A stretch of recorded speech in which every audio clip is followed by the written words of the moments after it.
oui, nous rejoignons Pauline Revenat. Et Pauline Revenat qui est à côté d'Élise Lucet. Élise Lucet qui a le sourire ce matin, Pauline Revenat, après les larmes de joie qu'on a vues évidemment sur BFM TV lorsque on lui a appris l'annonce de la libération de Stéphane Taponnier d'Hervé Guiquière.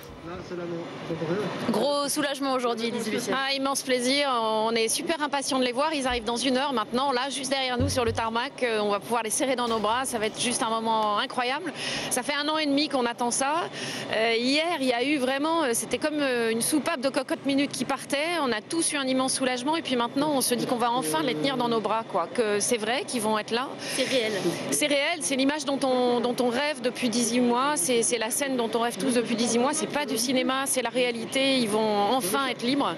Voilà, on va essayer de les chouchouter, de les aider, de faire tout ce qu'on peut pour que ce retour se fasse très correctement. Mais moi, je suis assez optimiste parce que j'ai eu Stéphane hier au téléphone et il m'a carrément bluffé. Qu'est-ce qu'il vous a raconté? Bon, Stéphane, c'est quelqu'un de... c'est quelqu'un de plutôt réservé, Stéphane, normalement. C'est plutôt un taiseux. Et là, il était volubile comme jamais. Je ne l'ai entendu.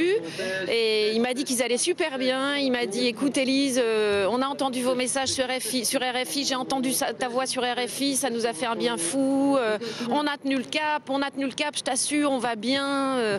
Voilà, j'ai jamais entendu Stéphane comme ça, même avant la prise d'otage. Jamais décroché, quoi. Non, jamais. Bon, maintenant, Hervé et Stéphane, ils ont du caractère, vraiment. Mais franchement aussi, résister à 18 mois de détention en Afghanistan, c'est pas évident. Manifestement, ils ont eu cette force morale.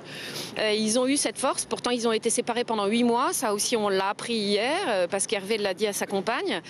Mais voilà, ils ont eu cette niaque, cette force. Donc, je pense qu'on va les retrouver vraiment dans un état à la fois physique et moral assez stupéfiant. Même les spécialistes des services secrets ont l'air d'être assez étonnés par leur état moral, mental et physique. Quel mot est-ce que vous avez envie de leur dire? Je sais que c'est vous qui allez en l'occurrence poser les questions. Est-ce que vous avez préparé? Qu'est-ce que vous avez envie? Des questions, on en a 1000 à leur poser, mais moi j'ai d'abord envie de leur dire que on est super heureux qu'ils soient là et puis que je suis très fière d'eux. Voilà, je suis hyper fière de voir qu'ils ont tenu le choc. Je suis fière aussi qu'ils aient défendu une certaine idée du journalisme que nous avons tous. Alors, petit problème de liaison, de faisceau. On va passer au temps. Un problème de liaison. Vous êtes revenu, Élise, vous êtes revenu, allez-y. Voilà, vous étiez en train de nous dire que vous étiez très fier qu'ils aient défendu une certaine idée du journalisme.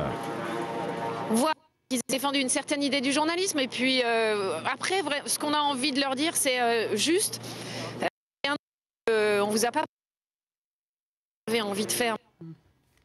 Merci beaucoup Élise Lucet d'avoir été en duplex avec nous donc de l'aéroport de Villacoublay. On revient dans cette édition spéciale dans quelques instants. D'abord, le temps.